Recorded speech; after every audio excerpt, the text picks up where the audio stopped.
Welcome to the Mike Stark Show.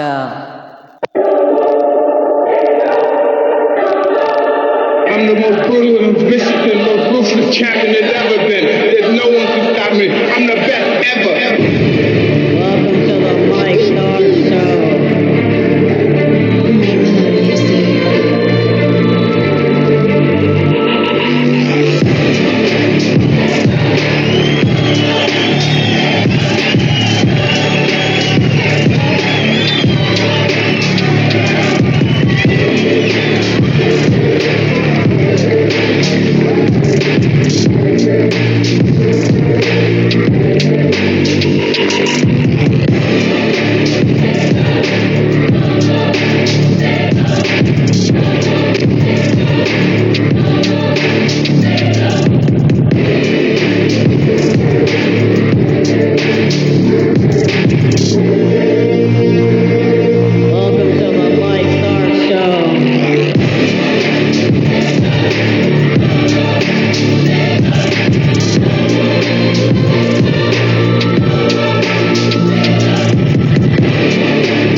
Ladies and gentlemen, welcome to the show. I'm your host, Mike Stark. This is the Mike Stark Show, ladies and gentlemen. You tune into the greatest rant show in all of North America. The greatest rant show in all of North America, ladies and gentlemen. The greatest rant show. Jam-packed show for you guys, ladies and gentlemen. Plenty of stuff to rant about. Before we get into the show, ladies and gentlemen, a couple of things I want to talk about.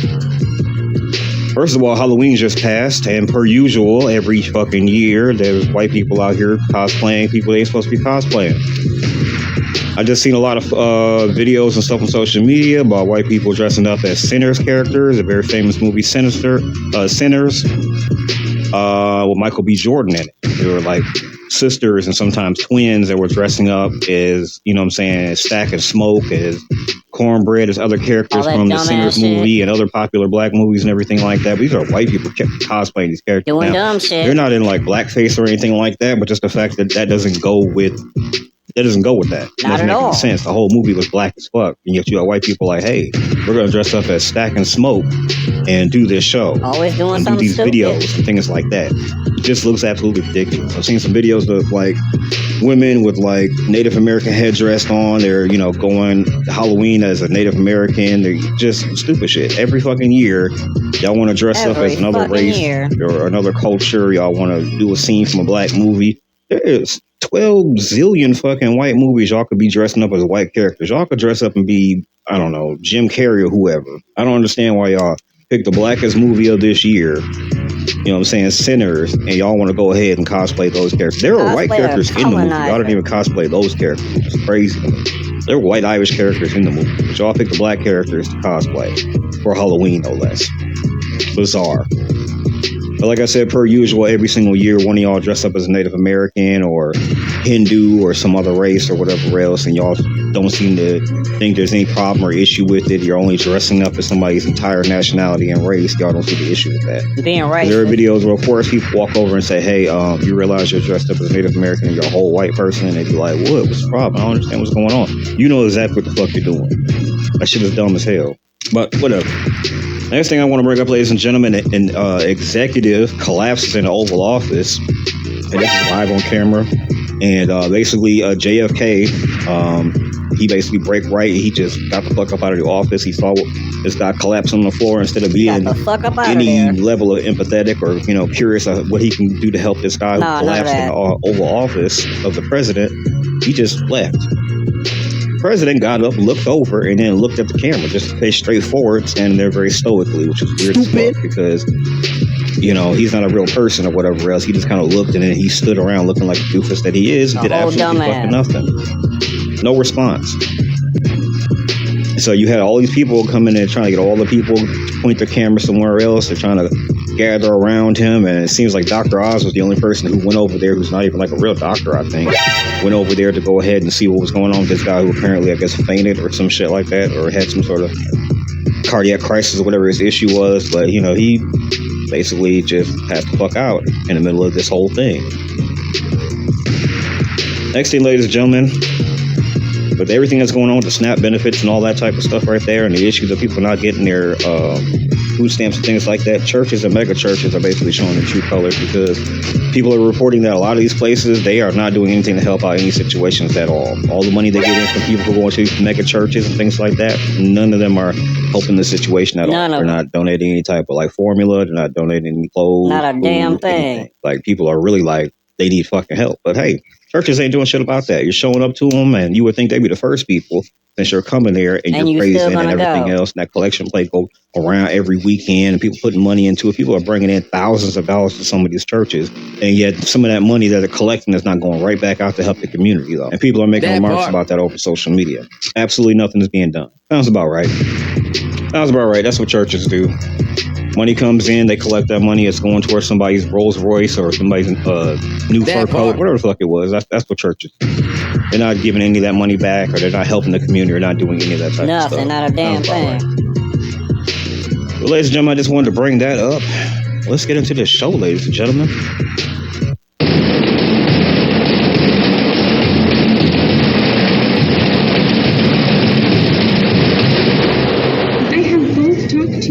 Speaking Spanish in my classroom, and now I'm the one that's being bad because I'm asking you to meet my expectations. We didn't, but we didn't know that was a policy. You could have reminded us. I have been talking to you about it since the beginning of school. Every time you talk in Spanish, you just tell us to stop talking. Yes, you don't why? Why do you think I do that? We don't know. Okay, we were like, two reasons. One, it's unfair to other people. You're speaking a language that half the people in the classroom can't speak, so it makes it seem like you guys are talking about them. Two, today I had a girl breaking down right in front of you guys, and you guys were giggling, and then you started speaking Spanish. Who was breaking down? Because we don't focus on anyone but ourselves. If I'm talking Spanish to her because I know obviously no one else can understand me. Yeah. Okay, but why do that? What is the point of that? We always do it in ceramics and Okay, but I'm not the teacher of ceramics.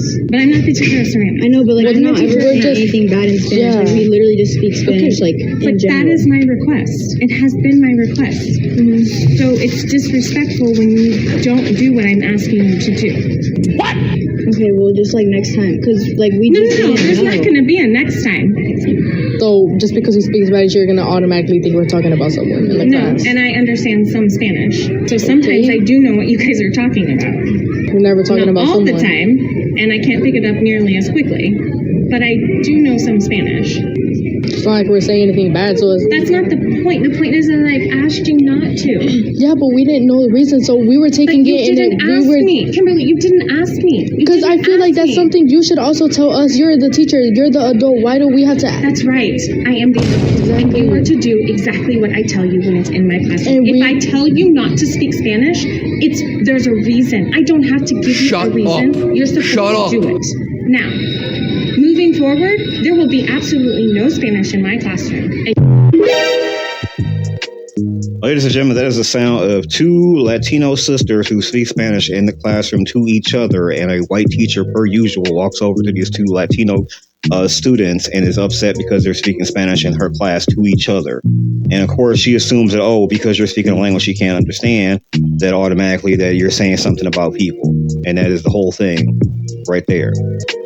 Sounds that about is white. Such a white thing to do, to like really try to like tell people you can't speak your own language or speak the way you want to because they're like, oh, we can't understand it. Why do you need to understand what the fuck we're talking about? It has nothing to do with you. These two sisters were talking to each other in their own language, and you're upset about that. Then you have to go make up this whole scenario where we're talking about other students or that you're, you know they be lying. You know, other students feel like they can't understand what you're saying. The conversation wasn't about the other people. And Latinos, Asians, even black people, when we speak AABD, when we're talking about something or whatever, it has nothing to do with anybody else because you can't understand the dialect or the language or whatever else. That does not mean we're talking about you. You don't need to know what we're talking about. That's so crazy. And she's like making it a rule in her class because these two sisters are speaking their own language in front of other people. That's so fucking dumb to make an English only class that has nothing to do with that and make it seem like, oh, well, it's not, it's unfair to the other students. What year do you think this is? To be in somebody's conversation.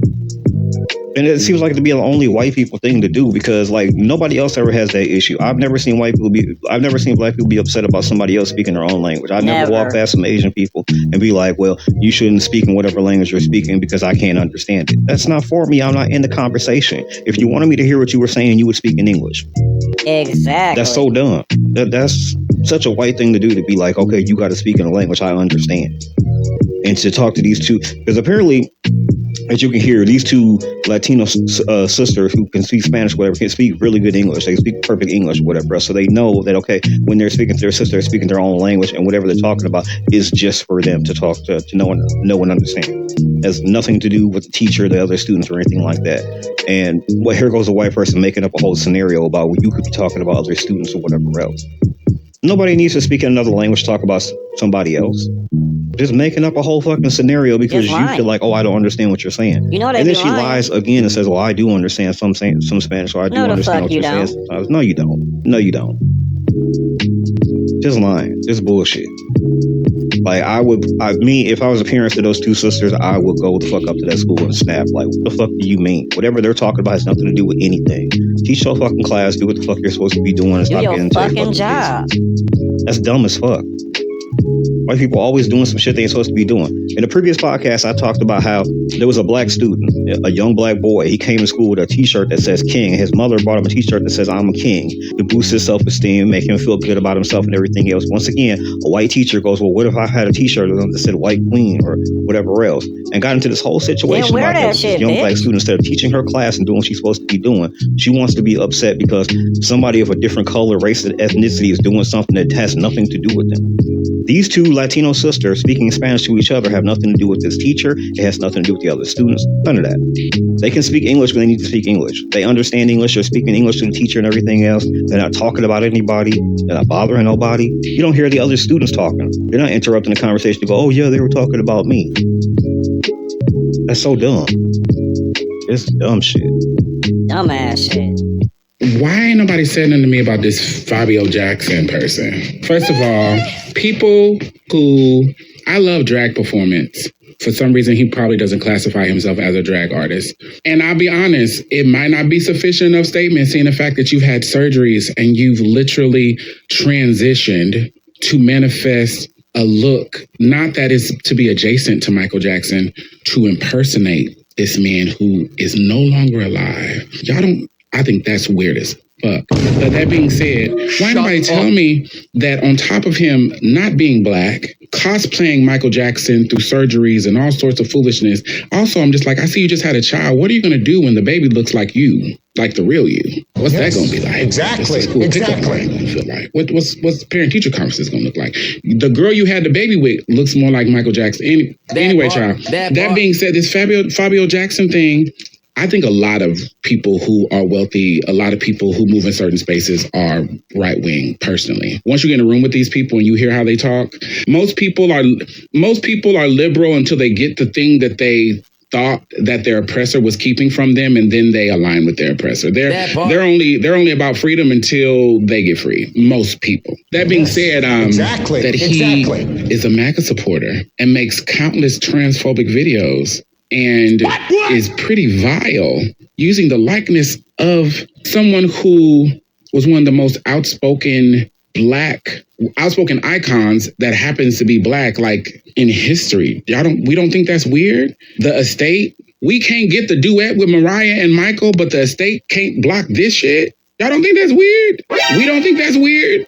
And I'm sure somebody's gonna come on this post and tell me how his third grandma removed his black. Fine. Let the children identify as black. Take it, girl. I don't give a fuck about that. But black in identity and black in experience is two different things, and argue with your mammy about that. But what is the tea? What is a Fabio Jackson? What is that? What does that mean? Can't there be an injunction or something? I feel like people who do, as much as y'all get mad about trans girls getting BBLs and people doing the things, we need some sort of laws around people who get work done to literally look like a person. Because I saw a video where he's like, oh, this person needs help. You don't think that you don't need a psychiatrist trying to look like a man who's been in the ground for over a decade? That don't seem aloof to you? Detached? It doesn't give you a spirit of cognitive dissonance? This app is Fabio Jackson. Girl, it's some girls I just wish that the Lord would just get me in a room with them so I could just we could just go toe to toe.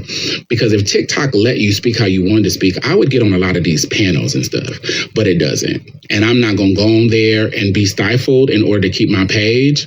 But if TikTok removed a lot of these guardrails and you could just really get into the things, it would be a nice time. Ladies and gentlemen, who the fuck is a Fabio Jackson? What the fuck is that? Ladies and gentlemen, if you've been on social media like TikTok recently, the image of a Fabio Jackson has been invading your timeline. Fabio Jackson basically is I would assume is a white Latino who's basically modified himself surgically to look like Michael Jackson, white Michael Jackson. And there's like these videos that emerge of him having a reaction to the Michael Jackson movie that's coming out and everything else, and how he's upset that he's not in it because this man apparently thinks he's Michael Jackson because he went and got these surgeries to look exactly like white Michael Jackson. This shit is crazy. Yeah, he's all over everybody's timeline. Fabio fucking Jackson. Fabio so, yeah, I'm with Jackson? her on that one. Like, what the fuck is a Fabio Jackson? The whole thing that's crazy about this whole clip that I just played was that, number one, this is a trans woman who's talking about this, and she talks about how this Fabio Jackson doesn't really classify as like a drag person or a trans person, but this person has literally transitioned themselves to look like Michael Jackson. That is a trans person, and he is cosplaying a person who's dead, who's famous, which that is kind of drag. That part. I mean, you are dressing up as another person and putting on a show. You are a Michael Jackson impersonator to like the 10th degree because you surgically modified yourself to look exactly like white Michael Jackson, which is crazy. Why though? Another thing she said is that this person who's not black, who's cosplaying a famous black person. Sounds about white. Which is crazy. Do any modification to make yourself look like another person is trans, and it is crazy. And it's just funny that how she mentioned in this clip that she just said that, you know, there needs to be some sort of laws to prevent people from impersonating other people or turning into other people, while you're also a trans person and you just modified and transferred yourself to another person, which is just like the irony. I mean, the same shit. Fabio Jackson wants to be Michael Jackson so bad, and he's watching Jackson. Like these. There's a video of him like watching like the Michael Jackson, I guess, videos or whatever else, and I guess there's a Michael Jackson and why movie do we coming care out, about that? Because he's not in it, and he wants it to be about him so bad or whatever else. I guess he wants Michael Jackson so bad. It's just crazy. The person who made that clip, she did mention something kind of weird too. She mentioned that this person supposedly has a kid or whatever else, and that kid grows up is going to have the genetics of how this person used to look before all the surgeries and make himself look like Michael Jackson. Like, that's going to be weird. If your kid don't look like you, look like your mama, already don't have weird. your actual look, because you don't modify yourself to look like a whole other person. I just think a man modify himself to look like another man is probably the gayest thing you could ever fucking do. That shit is top tier AO. Like, that's weird as fuck. That's mad queer. I mean, I couldn't imagine anybody liking somebody so much that you would go from just minor impersonating somebody, like, you know what I'm saying? Like, I get if you want to put on a show and you want to impersonate somebody, you want to dress up, make up, hat, the clothes and everything else. I mean, we've all seen Michael Jackson impersonators. And I guess if you're already a light-skinned, white-looking Latino who could possibly do Michael Jackson impersonation, that's one thing. But to go ahead and get surgeries to look like Michael Jackson, that's crazy. Permanent surgeries, like, that's crazy. Anything doing? Permanent, like, that's crazy. You went and got your face cut up and modified and changed to look like Michael Jackson. Like, that's really gay as fuck. That's weird as fuck.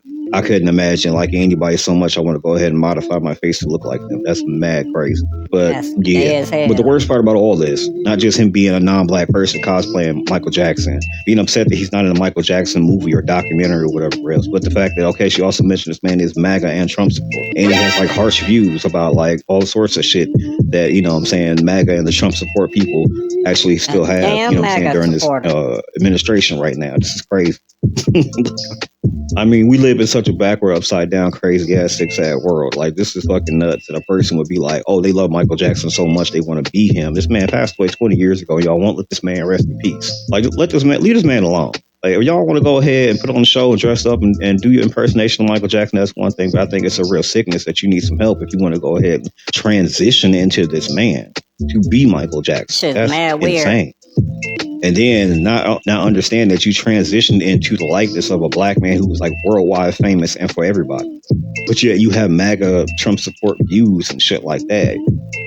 You have all these extremist right-wing views and shit. Like, that's insane. Like, that shit don't go together at all. None of that shit go together at all. Where the fuck are we? Like, that's insane. MAGA trans? But I don't know. I mean, to hear a trans person say there should be laws to prevent people from transitioning and impersonating other people is crazy. Because if you're gonna do it with fake Michael Jackson, Fabio Jackson, or whatever else, you gotta do it with all of them. You can't say when they come for the trans women and the trans men and be like, oh, well, there should be laws that you can't transition, all that type of stuff. But you're saying it's okay for this person who is Fabio Jackson because he's a weirdo and you think he needs medication or he needs a therapist or whatever else. And what does that make not you? Not y'all? I guess not your community. Just this guy. One guy. Fabio Jackson. Oh, you too. All right. It's here, the first humanoid robot housekeeper. Thank you, Neo. For $20,000, you can pre-order 1X's Neo robot now, with delivery in 2026. I think you missed a tiny spot over here. Just one little catch. There may be a human behind the curtain, pulling the robot strings. If I throw up, will the robot throw up? A company representative may need to peer into your house via Neo's camera eyes to get things done. To many people, this is crazy. You have to be okay with this for the product to be useful. We're twinning now, Neo. 1X is taking on home robotics' biggest challenges, creating a safe body and a smart brain. Its fabric-covered body lets Neo try to do a lot of things humans do around the house. Emphasis on try. You got this, Neo. You got it. My challenge, load 3 items in the dishwasher.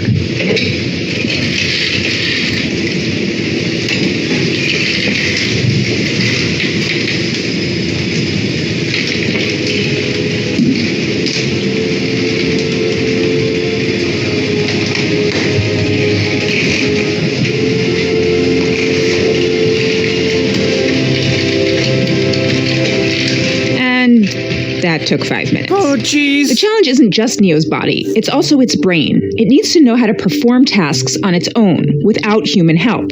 But right now, everything I saw Neo do was guided by a skilled teleoperator in a VR headset. This is how Neo learns. The videos of the robot doing household work via teleoperation become the training data to make the AI model smarter.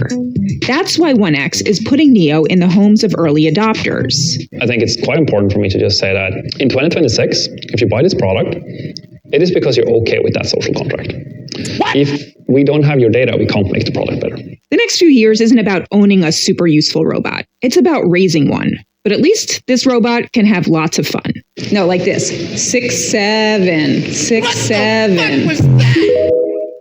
Ladies and gentlemen, I thought that was a skit or something. Turns out that is real. There are humanoid and autonomous robots for $20,000 that you could have in your home that can very slowly do chores and chop vegetables and help you around the house and fold laundry and shit. No, these robots are not completely autonomous. However, else there's It can be piloted and remotely controlled, basically. So yeah, you can give it commands, have it do certain things, whatever else. But if it can't do it, there is a teleoperator who is piloting a VR headset who can remotely override the commands and operate Neo. The name of this thing is Neo. What?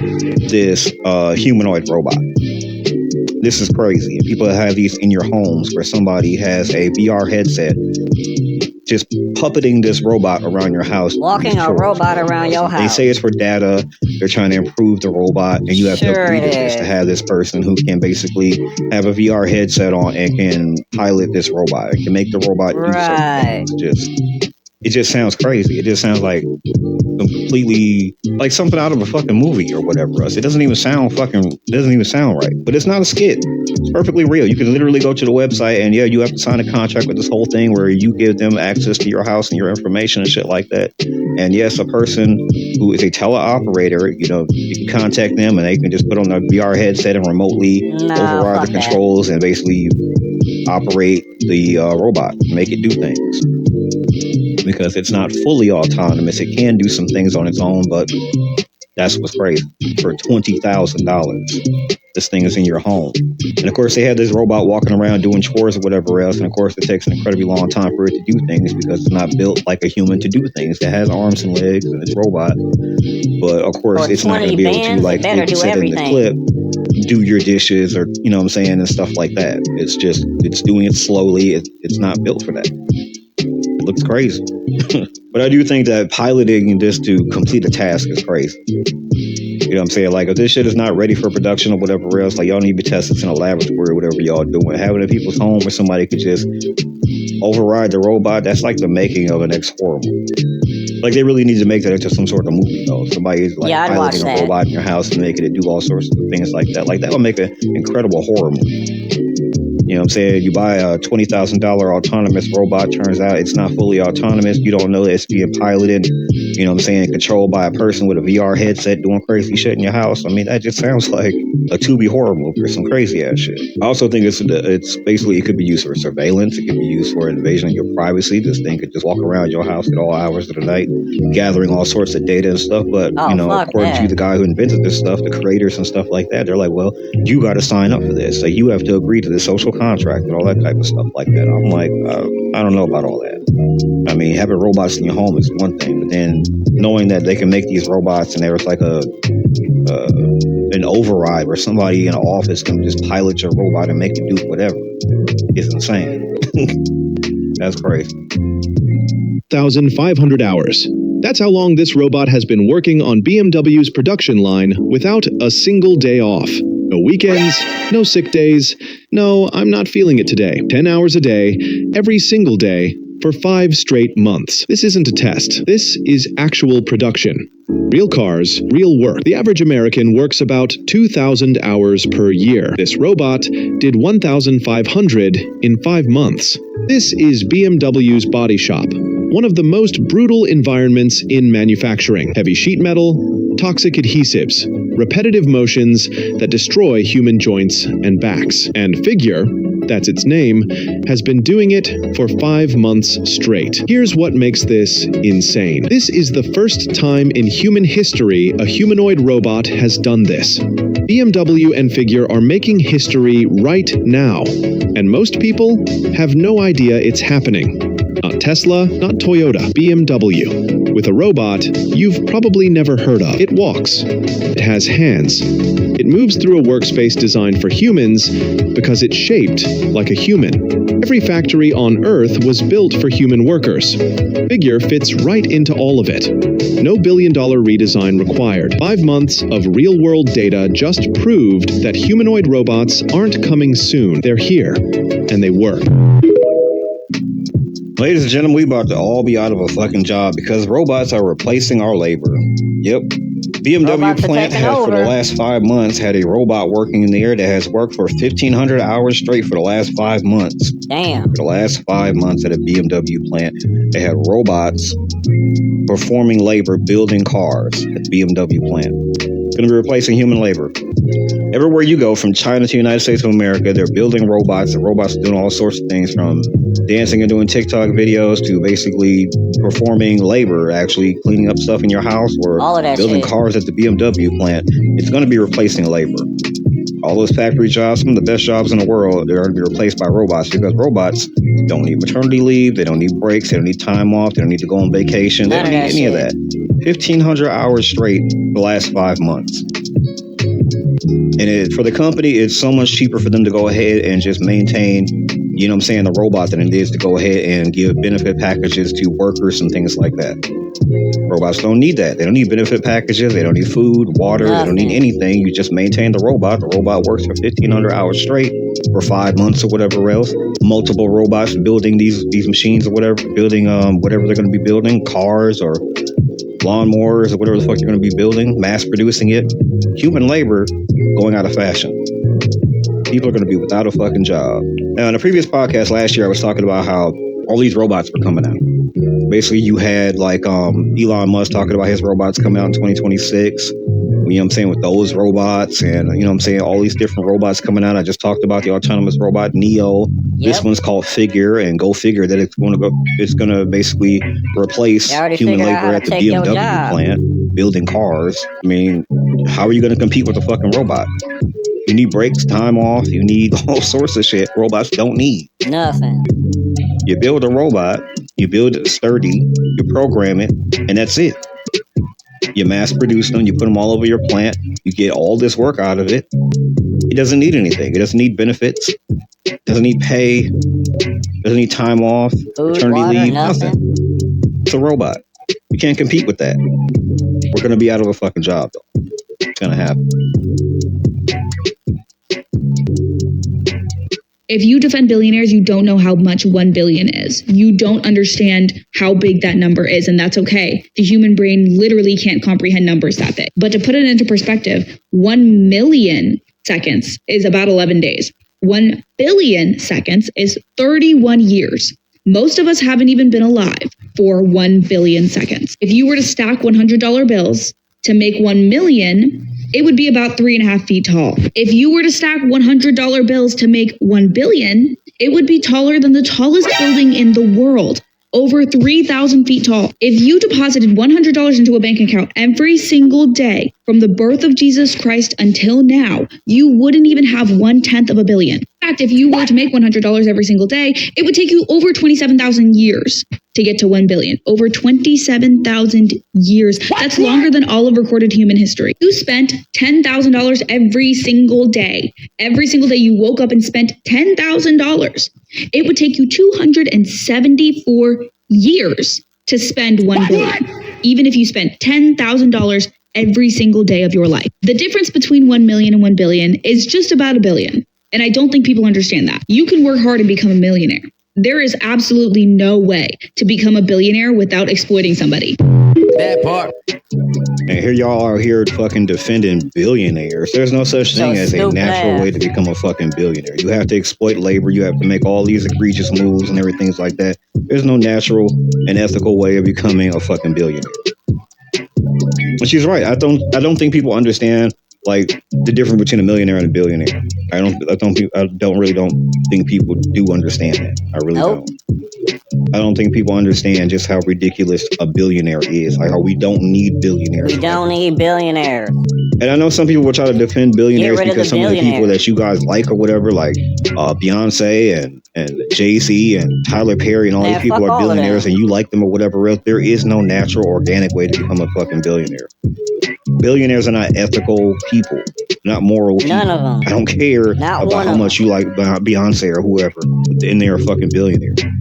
Y'all just don't understand that. You know, and so many people lately have been making these videos trying to explain to people the difference between a millionaire and a billionaire. And how if you're a billionaire, especially a multi-billionaire, you're hundreds of billions or whatever else, there's absolutely no way you could ever spend all that fucking money. And I have made multiple podcasts where I talk about basically if you have this kind of money or whatever, you're a billionaire, you could literally throw away more money than people will ever make in their entire life. Throw away money. And you could actually do something productive with that money. But they're not going to. But they won't. Not the Zuckerbergs of the world, not the Elon Musk of the world, not the Warren Buffetts of the world. None of these people who have hundreds of billions of dollars. Just more money than groups of people will ever make in their entire lifetime. Like she said, if you were to spend $10,000 every day for the rest of your life, you still couldn't spend $1 billion. It's not possible. That's crazy. And some of these billionaires, if they threw away half of what they're making, if they've got like Elon Musk with the $400 billion that he has, if he threw away a half of that or whatever else on issues and things that people need or just help people or whatever else, he'd still be a fucking billionaire. He'll be rich. That's crazy. That people don't sit back and just realize what a billion is. That we have to break it down to seconds and minutes and things like that for people to even understand that billions of dollars don't make sense. And that we should want to take out the billionaires. Get rid of the billionaires. Assassinate the billionaires. Billionaires shouldn't exist. Assassinate the billionaire. Shouldn't exist.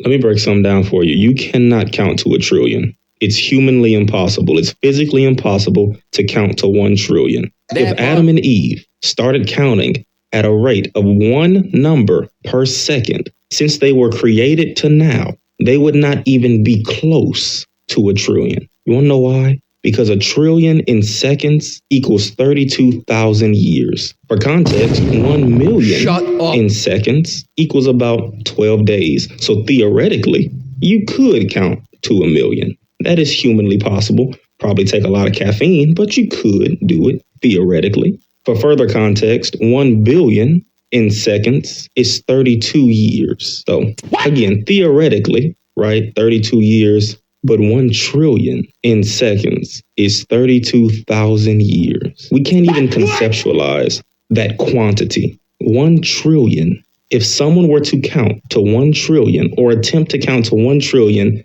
at a rate of 1 number per second, it would take them 32,000 years. 32,000 years. And now we're about to have our first trillionaire. Think about that. Really think about that. This person could spend $1 every second and would not run out of money for 32,000 years. 32,000 years. That's longer than all of recorded history. 32,000 years. 1 million seconds, 12 days. 1 billion seconds, 32 years. 1 trillion seconds, 32,000 years. And we're about to have our first trillionaire while people go hungry and aren't getting paid. Oh, jeez. Ladies and gentlemen, Elon Musk is about to be the world's first trillionaire. This man has like 599 fucking billion dollars. Nigga got all the money. Like $499 billion. It's an absurd amount of money that nobody should fucking have ever. Dumbass amount of money. And there's so many people like the previous clip that I just played before this one where people are breaking down how much a billion is. Like billions shouldn't even fucking exist because it's crazy that motherfuckers can throw away $10,000 a day and never run out of money their entire fucking lifetime. But then you're talking about people going up to being a fucking trillionaire. And being a trillionaire, you could spend $100,000 a day and never run out of money in your lifetime. You couldn't throw away enough money in order to be broke if you're a trillionaire. That makes no fucking sense. Look, I'm one of the people who believes that, okay, trillionaires shouldn't fucking exist. Shouldn't exist. People should never be even close to becoming the world's first trillionaire. Because billionaires shouldn't exist. They have more money than people ever make in their entire lifetime. In fact, some of these people have more money than whole countries have. They have more money than whole countries have. And you're about to have Elon Musk be the first person in the world to have more money than everywhere in the whole fucking world. There is no country that has $1 trillion. He makes more money than any place in the entire fucking world. Richest man in the whole world. Fucking planet. It makes no sense. And yet nobody's like, okay, I'm going to take aim at this guy and make sure that this never happens. Why are we not hunting billionaires? Why are we not hunting billionaires? People just say little catchphrases like eat the rich, but I mean like we need to literally eat the rich. We need to literally give them that Charlie Kirk treatment.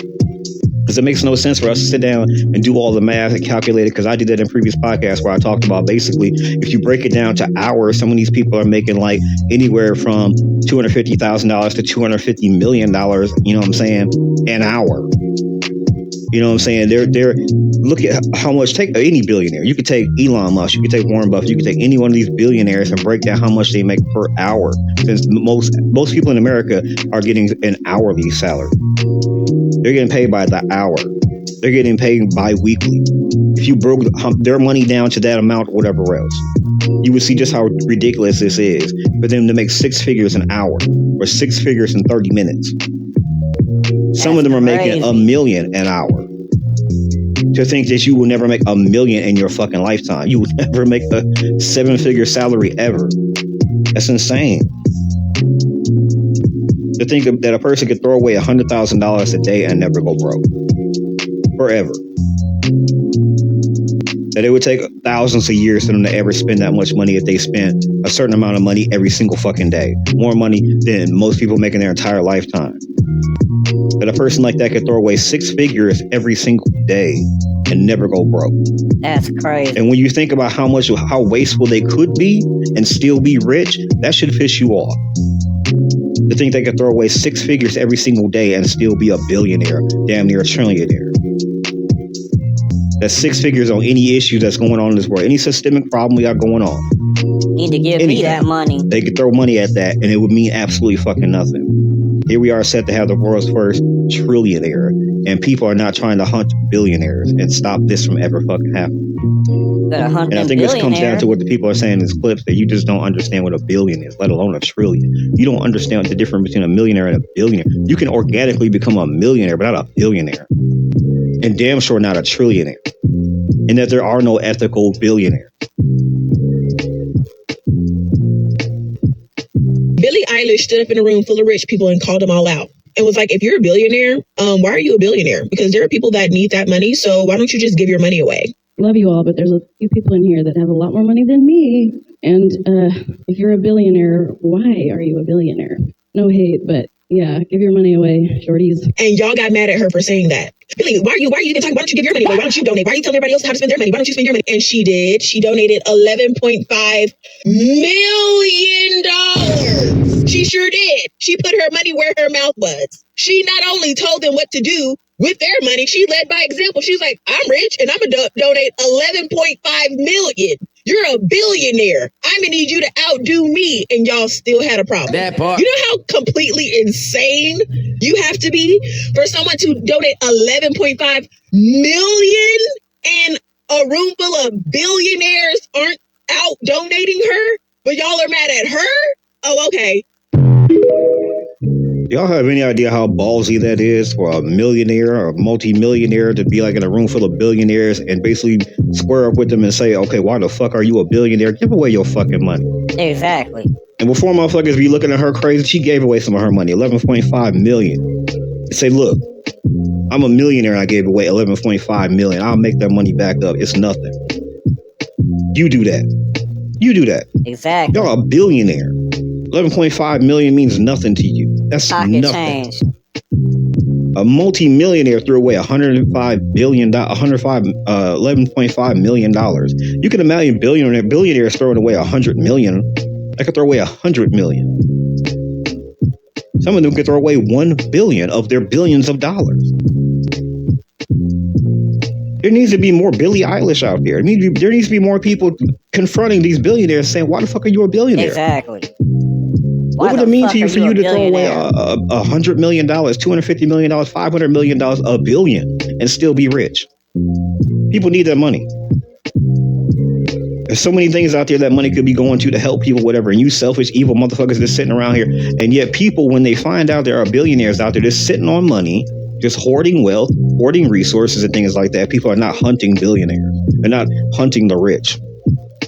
You gotta hunt these At some point, we gotta make it so that billionaires are scared to come outside. Scared to come outside. Let's get y'all scared to come outside.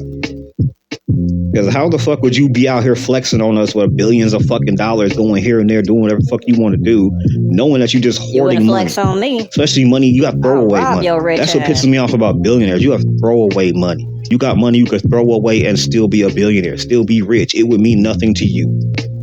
But you're so fucking evil that you just won't help nobody. And that just wouldn't be me. Because I know if for some reason I were to come into lots of money or whatever else, I would do what Billie Eilish did. I would go ahead and spend 11.5 million or whatever I wanted out of, you know what I'm saying, my hundreds of millions of dollars to go ahead and help people, because why the fuck not? I'm still going to be rich. I still got money. Still going to be rich. Ladies and gentlemen, I just know for me, if I were to come into lots of money or whatever else, I already got it kind of mentally planned out what I would do with a lot of money. And I think that once you get up to billionaire status, you somehow become disconnected with reality. Because just recently today, I was hearing about how Beyonce had opened up her little Christmas line or whatever else, and she's selling her merch and everything else during this time where people out here struggling, trying to figure out what they're going to do with their money. And instead of her donating some of her billions of dollars to help people, because her fans and everybody else that supported her and made her who she is, they buy her tickets to go to her concert, no matter how much the tickets are, no matter how much her merchandise is, they buy it regardless. And you would think she was going to give something back. She was going to take some of her hundreds of billions of dollars and donate and help out or whatever. No, she opens up her fucking Christmas lines like, hey, buy these robes and sweaters and cups and candles and shit like that. Really? Donate some of that money. Help somebody. Do something. It would mean nothing to you. It would mean a lot to other people. Here's what I think I would do. If I were to come into large amounts of money, you know what I'm saying? I'm still going to be rich. I know I'm still going to be rich if I give away some of my money or whatever else, and I can still do what the fuck I want to do. This is what I would do. This is what would make sense to me. I come across $48 million. Let's say I get $48 million. 48 million. I already know I'm going to take 1/4 of that and go ahead and give that to charities or help out with the poor or help out whatever I need to help out with. I still got 3/4 of that money or whatever else. I'm going to go ahead and be in retirement mode. I'm still $48 million. I gave 1/4 of it away. I did the responsible thing with 1/4 of that money. So now I can go ahead and nice car, nice house, some land, set down roots somewhere. I'm good. I'm in retirement mode. Now, if I move into the hundreds of millions of dollars, I got $488 million. I'm going to take 1/3 of that. And I'm going to go ahead and do the right thing with that. I'm going to go ahead and help out, give some of this money away, whatever, and give 1/3 of my money away. Send that to charities, help out with things or whatever else. I still got 2/3 of that money or whatever else. Now I'm in John Cena mode. Basically, you can't see me. I'm going around here and there. I'm going to Spain. I'm going to fucking Barcelona. I'm going to fucking South Sicily. I'm going to fucking South London. I'm all over the fucking place. I'm in Prague one weekend. I'm in Rio de Janeiro the next weekend. I'm moving. I'm gone. If you said you see me here in the United States, no, the fuck you didn't, because I'm fucking gone. You can't see me. Now, if for some reason I got into Elon Musk's, you know what I'm saying, his little area where he's about to be the next trillionaire, if I'm in trillionaire mode, I move up to trillionaire, I'm in 488 billion and I'm about to be a trillionaire or whatever, right there, I just know for me, if I go from 48 million, where I'm basically in retirement mode, and I'm going to give 1/4 of my money to help out and do what I'm supposed to be doing, everything else. And then I move into hundreds of millions. I got 488 million. I'm going to give 1/3 of that. You know what I'm saying? I still got money, and basically I want to go and make sure me and my whole family move and travel and experience all sorts of shit like that. Cool. But if I move into billionaire, and I'm at 488 billion like Elon Musk, I'm giving half of that away. Because half of that 488 billion wouldn't mean shit to me. I'm still a billionaire. At that point, okay, I can give half of that away. 244 billion to go help out with whatever. You know what I'm saying? I can go ahead and basically fix everything that's going on in this fucking country with 244 billion. And with the other 244 billion, I can basically do stupid shit with it. And I'm going to do stupid shit with it. I'm going to be in basically Bruce Wayne Batman mode, because I'm going to have people just working on stupid shit. I'm going to have a not so secret underground lab where I'm basically going to be like, hey, why don't y'all build me a fucking super suit? Man, I want a fucking Batmobile with a cloaking device. I'm going to do stupid shit with my money, but I'm going to make sure I spend half of that and do something responsible with it, because throwing away $244 billion is not going to mean nothing to me at all. It's not. I'm so rich, I'm disconnected to everything, but I understand there's shit going on in the fucking world where I would say, here, here's $244 billion to fix homelessness and everything that's going on with this country or whatever else, and the other 244 billion, I'm gonna fuck off with it. I'm gonna do whatever the fuck I want. I'm so rich, it's not gonna fucking matter. That money would matter to other people, and that's all I would care about. The money I'm left with, the 244 billion I have left, I'm gonna do stupid shit with. Yes, I'm gonna build a fucking super suit. I'm going to get the Iron Man suitcase where I step into that bitch and it transforms around me. All that type of goofy ass shit, because I'm fucking rich. And I don't have to have any mental or moral problems or issues, because I took $244 billion and I helped with the country that I live in. It helped society. It helped the fucking world. I donated to help for homelessness, cancer, all sorts of important shit. And then I take the other half of the money and I'm doing fucking dumb shit with it. That's what you're supposed to do when you're fucking rich. You do what Billie Eilish did. She took $11.5 million out of her hundreds of millions of dollars and did something, productive with it. She's got millions of dollars left over. She's still gonna do whatever she wants to do with her money or whatever else. But like, why the fuck are you a billionaire and you ain't doing that? Why are you not trying to show each other up and being like, oh, I could donate this much money and still be rich, still ball out, still do wild, crazy shit? Because that's what I'm doing. If I'm in the tens of millions, I'm donating 1/4 of my money all the time. If I'm in the hundreds of millions, I'm donating 1/3 of my money all the time. All the time. If I'm in the billions, I'm donating half my shit every fucking time. Every fucking time. And don't let me ever become the world's first trillionaire. 4/5 of my shit is going to help everything and anything. 4/5 of it. I would still be rich. That's crazy if these motherfuckers don't think like, oh, I would just go ahead and donate money to help so much shit in this world. Like, you motherfuckers will be looked at as a fucking hero if you're the world's richest person and you donate the money to help this, to help that, and fix this and fix that, and yet you're still a fucking billionaire. You still get to have your nice cars, your nice houses, and do whatever the fuck you want to do. Ain't no fucking way I would not do that shit.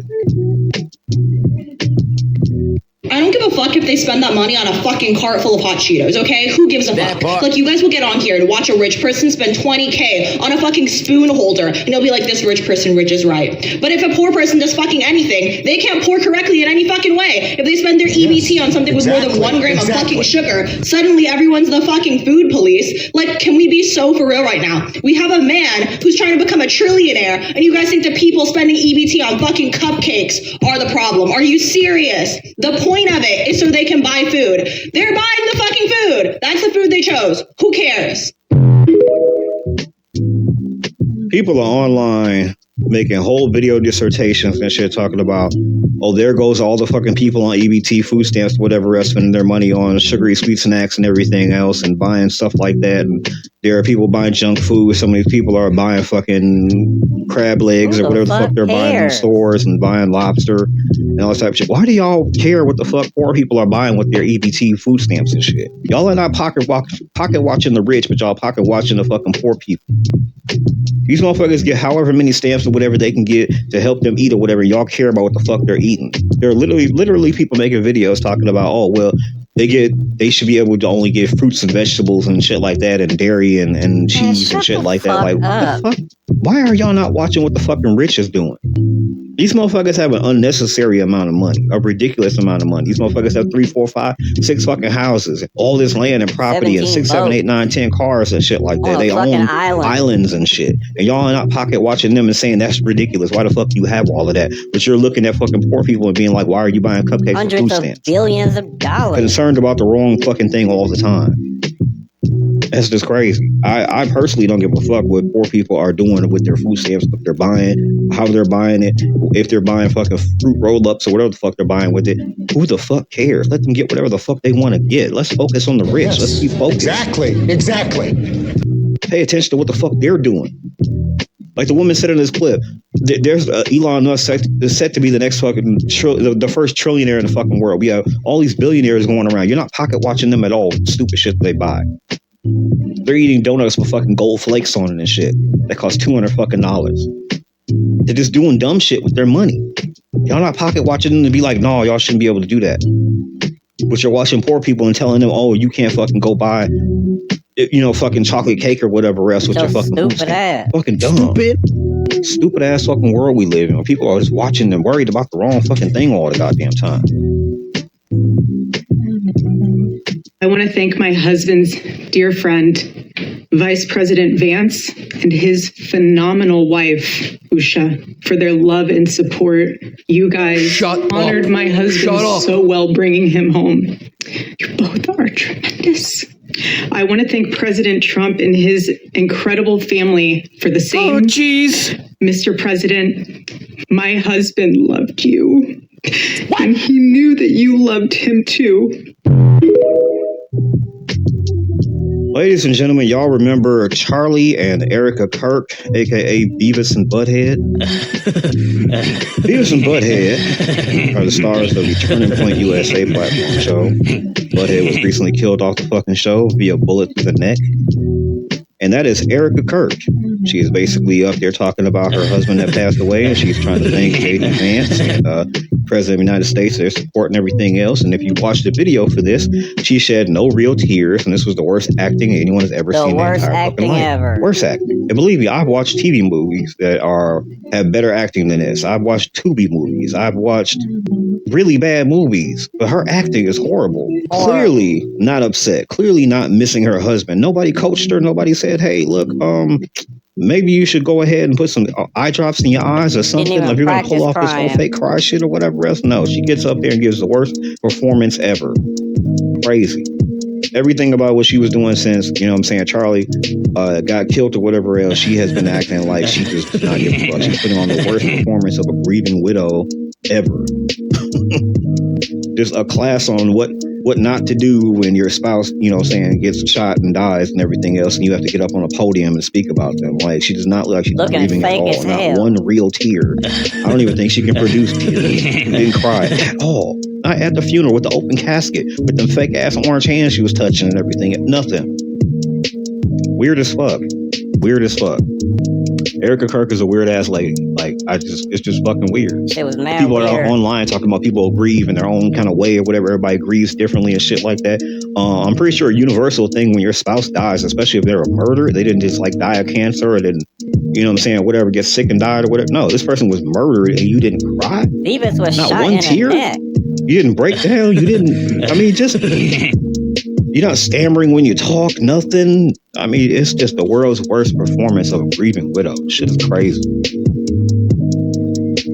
I am tremendously honored tonight to be able to introduce to you very, very dear friends. They and will ever do similarities, and that's why I'm so blessed to be able to introduce him tonight. He understands that we can articulate a way that transcends demographic background. Please help me welcome to the stage Vice President J.D. Vance.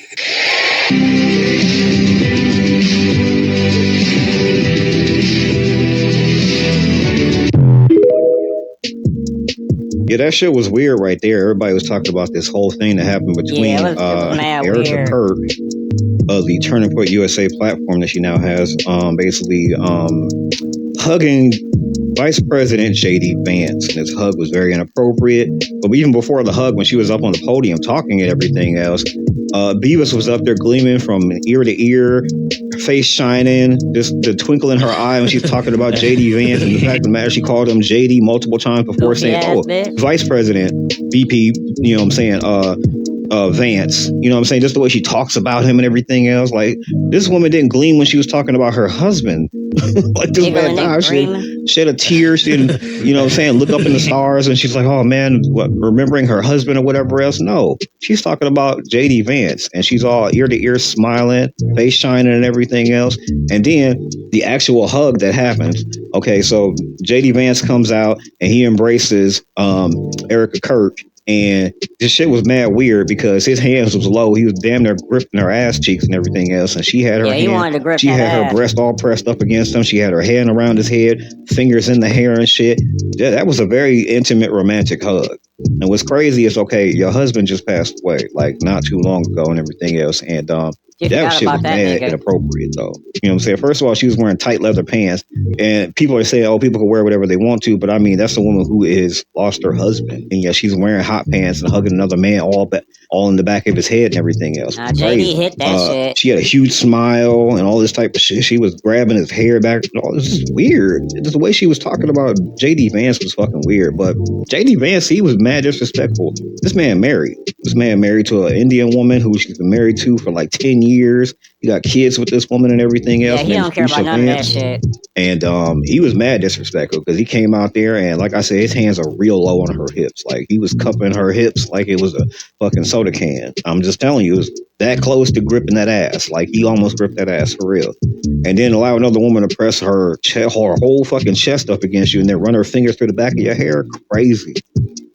And then later he gets up on the stage and basically he's talking about like Christian values and, you know what I'm saying, all that type of Christian nationalism shit like that. And, you know, basically I would have thought he looked out into the audience, was talking about his wife and shit. And he was talking about how basically she's like Hindu or some shit. And I guess he wanted her to eventually convert or, you know, become a Christian or whatever else. I guess she comes to church, but she's not going to convert or whatever else. This is crazy. Like, everybody's looking at this shit like, are y'all two fucking? Or is Eric Clark and JD Vance fucking or whatever else? Like, what's going on here? And now you try to set a play to go ahead to be like, you going to push your wife out. But that shit was mad disrespectful to get up on stage and hug another woman like that, or to let another woman hug you like that. We didn't never have nothing like this in the previous administration. Never. We didn't have nothing like this in the Obama administration, which is crazy. Though. In the entire 8 years that Obama was in office, not one time did a woman get up on stage and try Michelle Obama. Like, not once did a woman get on stage and press her whole body up against Barack Obama and run her fingers to the back of her head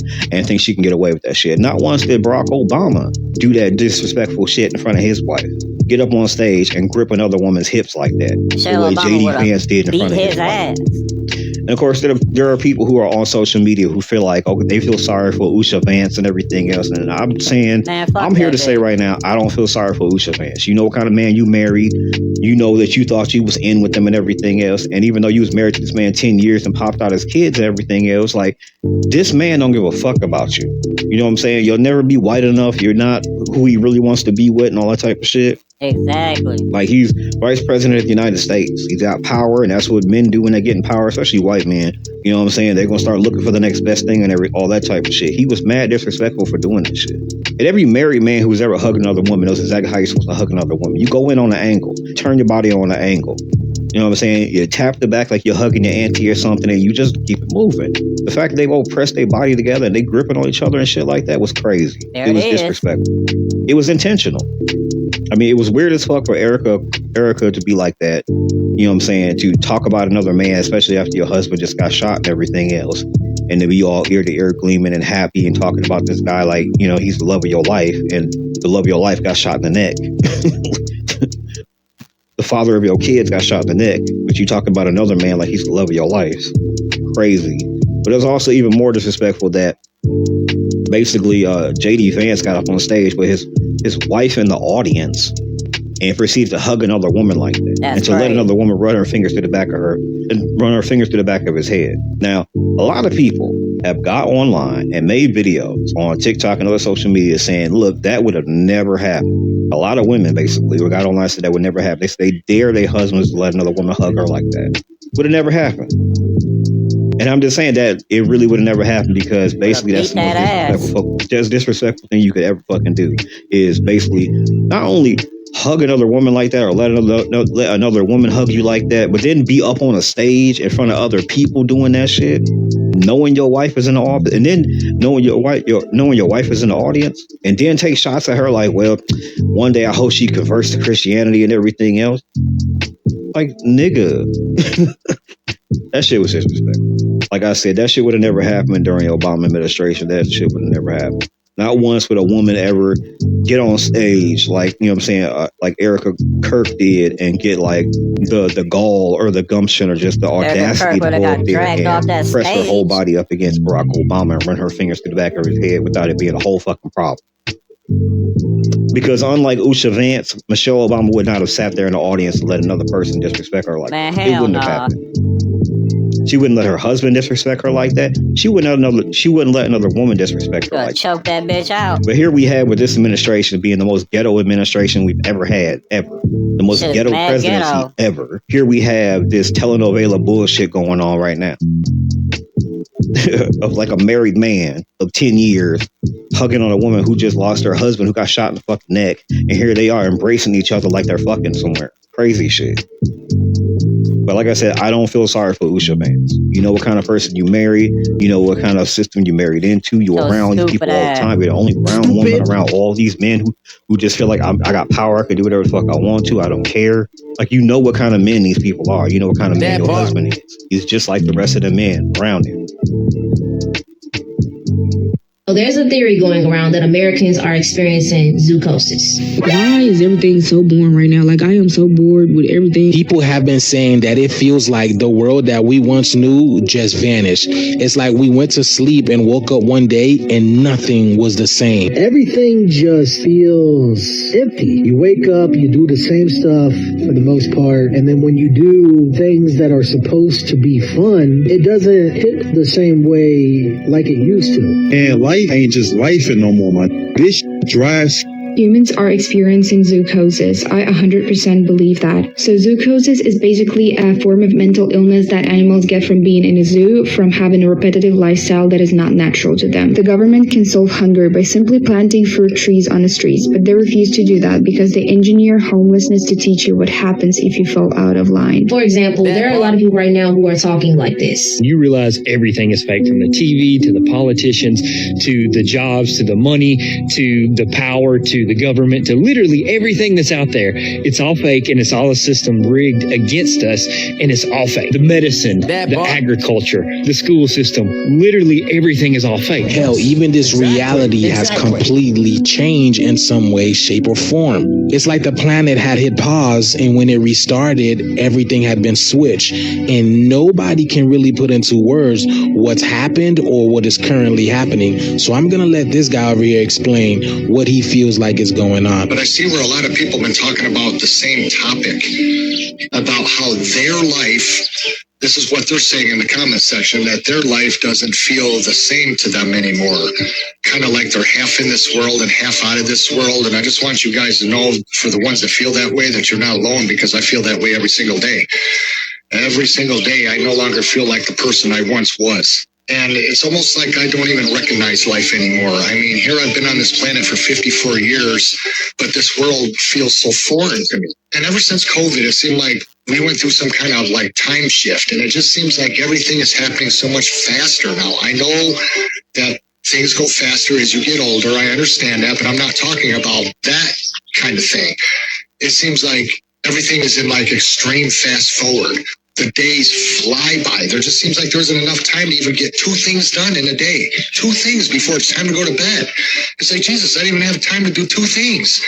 I have been trying to convey in a video what I'm talking about, and I'm not able to do it, you guys. I'm just not able to put my finger on it. How in the hell did we go from what we remember the world being like to this? How did it come to this?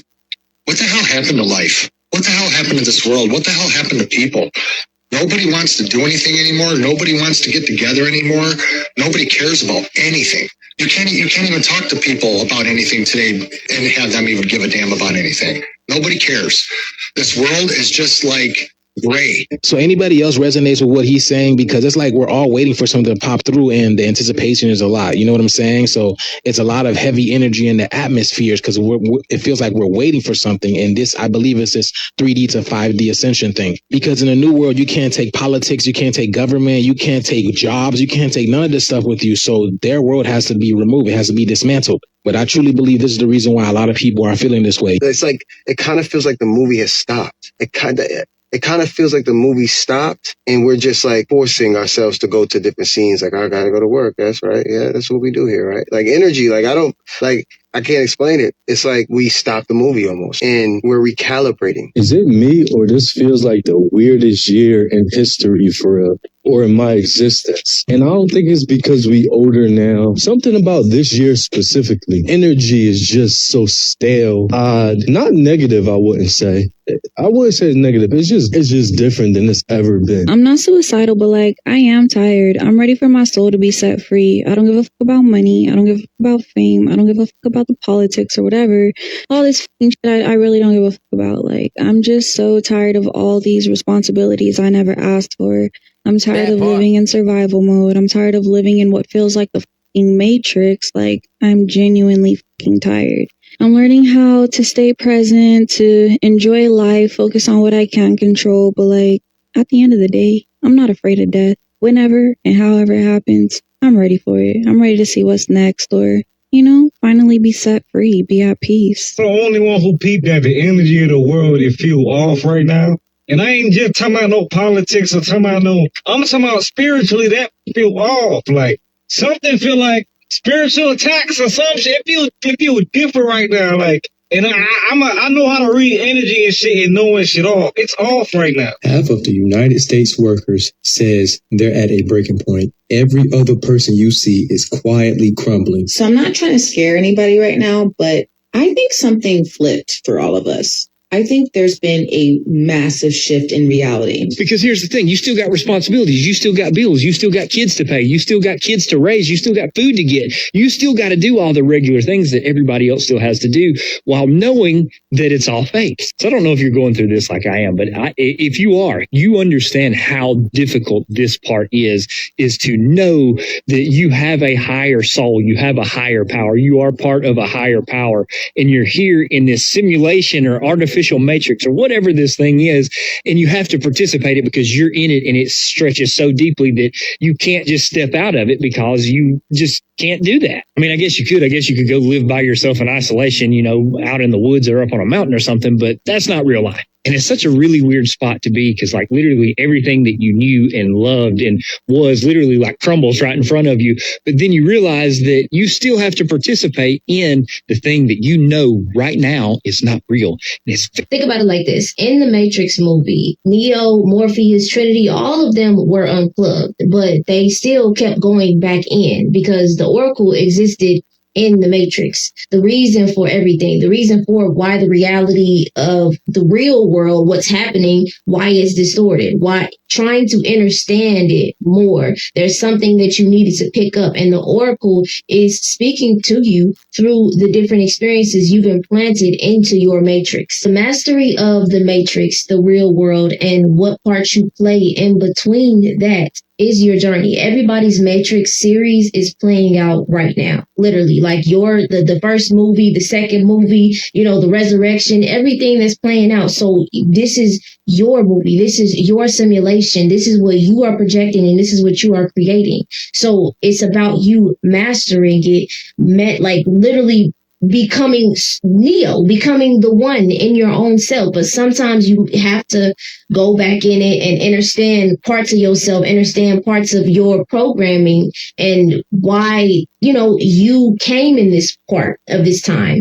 What fuels you, what energies, what changes you, what makes you want to be in a different space. And I guess until you learn what the Oracle is teaching you in this certain experience, in what you're plugged into, you'll live it and then you'll move forward and you will master that and you'll never look back. Neo realized that nothing was real. He broke out the Matrix. He realized everything had a code to it. That's why when they were shooting at him, the agents were shooting at him and everything went green. He was seeing the codes, the numbers and the signs. He was seeing the codes. How you think Jesus was able to walk on water? Because he knew everything was an illusion. He knew everything was a code. That's how we break out the Matrix, y'all. We have to be more than the system. That's how you reach Christ consciousness. Once you reach Christ consciousness, you understand that nothing is real. You realize everything has a code. When I'm seeing people who are in a state of tiredness, they don't have a will to do anything. They don't have a desire to exist in that matrix. That is the fuel. When you realize that this is not stimulating for me, this is not the space, this is not, I don't feel nothing. I don't feel like anything. I don't feel like doing anything. I'm not, this is the, and this is the unplugging. This is where you realize and you look around and you see everybody sitting in these tubs and they're connected to this system that's never ending. And I want you to know that this is not where it ends. This is that was the first movie. Him being unplugged and him navigating himself and navigating how is he the one? He can't be the one. This doesn't make sense. And it's like you are in your own Matrix movie. You are the master. You are the one. You are the Neo. I feel this strong feeling, and I was feeling it as like this full moon was happening. And, I don't know if it was just a collective feeling, but what I've been seeing on my timeline is that everybody has been feeling like there's a change. There's something going on. They're tired. Everybody's tired and they don't have no desire to exist in this world that has been shaped. I think some of us have been suppressing it because I see the Matrix. I see the planning and I see everything that's harvesting. But it's like, okay, I'm still participating in it. But you got to think about, rewatch The Matrix. See why they had to go back in, why they had to experience certain things for them to get certain codes and get certain activations within them. This is where you start to actually remember your organic self. But you got to have a process where you're unplugging, and you know how he was sitting on that table with all them needles in, and he was trying to, just reconnect with his body and reconnect with himself. Here's what I promise. Something in the world is shifting. There's an energetic change that's happening at a pace that is now so unbelievably clear that the people that can feel it know exactly what I'm talking about. And the people that don't feel it are simply finding ways to distract themselves from it. What used to matter doesn't matter like it does now. The priorities that we had, the flashiness, the significance that we craved, there's more pain, more discomfort, and more lessons that are coming to us as a collective species on Earth than we've ever had. And it's preparing us for something much bigger that's coming. And do I know what that is? No. But my guess is that it's a new way of living, a new way of thinking, a new way collectively that we start going about the world and caring for one another and letting go of judgment, letting go of criticism and hatred and division, and come back to the purest thing that is in every single human being, which is love. And with that is going to be a lot of untangling, a lot of letting go, a lot of facing ourselves and feeling pain come in and discomfort and just not good feelings, so we can face it and hold it and honor it and shift it and release it. And that's why that's why I decided to make this video, because this is something that we as a collective have been suppressing for a while. But it's really an internal thing, because it starts internally and then it just projects, and it creates, you just create a whole new world, a whole new realm, a whole new reality for yourself. You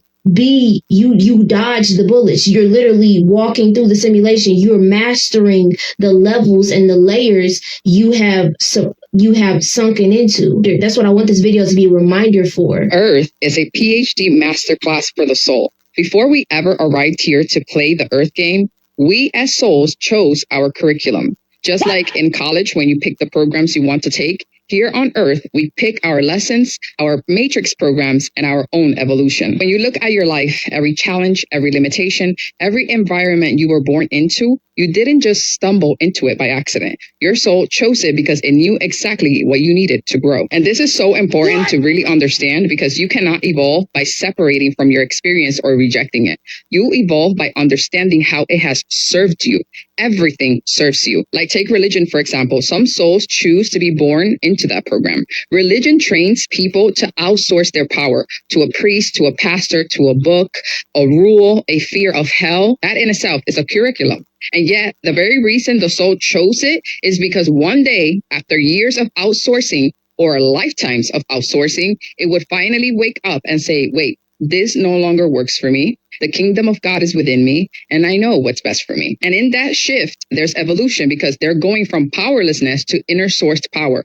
It's evolution. That's a graduation from one course into the next. That's just one example, because religion isn't the only program. Scarcity and lack is a program. Disempowerment, victimhood, unworthiness, these are all courses. And your soul said, I'll take this one because I want to remember who I really am by moving through it and actually experiencing it. So to the soul, nothing is wasted. Nothing. Every program was chosen. Every program serves you. The whole point of this masterclass is to realize that all of it, every single thing, was here to lead you back to your own power. If you feel called to evolve beyond the matrix programmings, clear your energetic field, and step into your true power, join us at Awakening Inner Circle. We start on October 1st, and the link is in the bio. I'm going to insert the video that I made on TikTok just so y'all on YouTube can see it. There's been a massive shift in reality. Everything is so boring because you realize that you are in captivity. Emotionally, you may be having all of these feelings of boredom, or things are not right. I just feel like I'm in a loop, in a cage, a zoocosis that has trapped you in an artificial environment. Your mind waking up to this understanding that you're in a vampiric energy harvesting cage. You're feeding something that never will be satisfied, and it's a never ending loop. And now most of the people in the Western Hemisphere are talking like this. to literally everything that's out there. It's all fake and it's all a system rigged against us and it's all fake. The medicine, the agriculture, the school system, literally everything is all fake. So now I want you to think about like why we exist in this time. Like, why did your soul come here? Like, I believe we all came here having our souls exist right now because of this very feeling. Like, for a long time, humans have been existing in this vampiric energy harvesting spell where everything is in reversal of your organic self. And that's where the zoocosis comes in, because it's like something doesn't feel right. And the ones who have been feeling this for a long time have been shut up. It's like the animal in the zoo, knowing that there's something wrong, but they can't put their finger on it. So they form zoocosis, something that's pulling you from your natural organic source, where they're not enslaving you physically anymore. They're doing it psychologically and spiritually, to where you're trapped. And then you have these emotions, but you know your soul feels that this is not natural. But I just want to say that the unplugging is not the end. In the Matrix series, that was in the first movie. That's when everything started to really open up. Because this hamster wheel has been running and our energy has been going to something that it will never be satisfied, us being here, being in awareness of what has been going on this planet. And for the ones who still are feeding that, this is why I'm saying your boredness, you feeling like something is off, because it is. You observing that everybody else is not feeling this, but you know that it's going on. Remember that the unplugging is not the end. It's you literally being a voyager. You are helping anchoring the source back in here. You are a vessel. Our family, this planet, everything that's been trapped here, you're the one. You're the Neo. In the scene in the Matrix, she said you didn't come here to make the choice. You've already made it. You're here to understand why. And your feelings, your emotions about this planet, about your body, about whatever is in your life is that very reason. Think about it. If you know that something is wrong and you have this light inside of you, why would you come to a metaphorically dark place? If you know how you're feeling, imagine how everyone else feels. But remember, that's the fuel, because you're not responsible for saving this world, or saving your family, or trying to start a revolution. So then you begin to ask, what's your place here? You remember the conversation in the kitchen with the Oracle and Neo, and she was like, I can see an end. I can see the destruction. I can see death. And he asked, what is it? And he was like, and she said, it's your opposite. He is you, the Agent Smith that's terrifying and making everything worser. All of these feelings lead you to a better understanding of your mind, your body, your soul, the earth, the universe, God, the quantum realm, the self-mastery, the ascended masters that everybody brags about in different hemispheres of the planet. Moral of the story is that everything that you are feeling right now is only leading you more to yourself, or to breaking out of the compression and the suppression of yourself.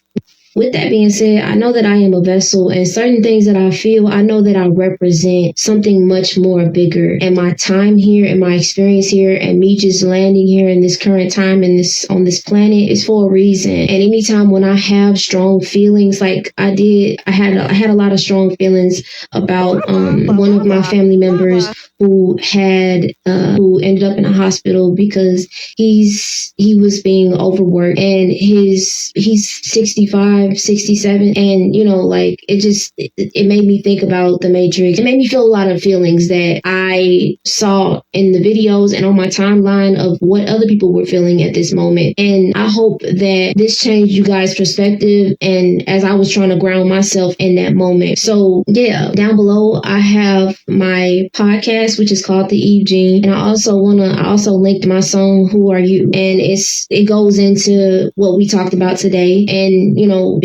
being at that bridge state where you are still seeing what's behind you and you can't really see what's ahead of you, but you know that you're in the in-between and you're trying to find your grounding. So I hope y'all like the song. It's called Who Are You. It's out everywhere. I will see y'all on the next video. Let me know what y'all think down below, and what have y'all been feeling, and what emotions have you been releasing, especially during this heavy full moon. So I love y'all. I'm gonna see y'all on the next video.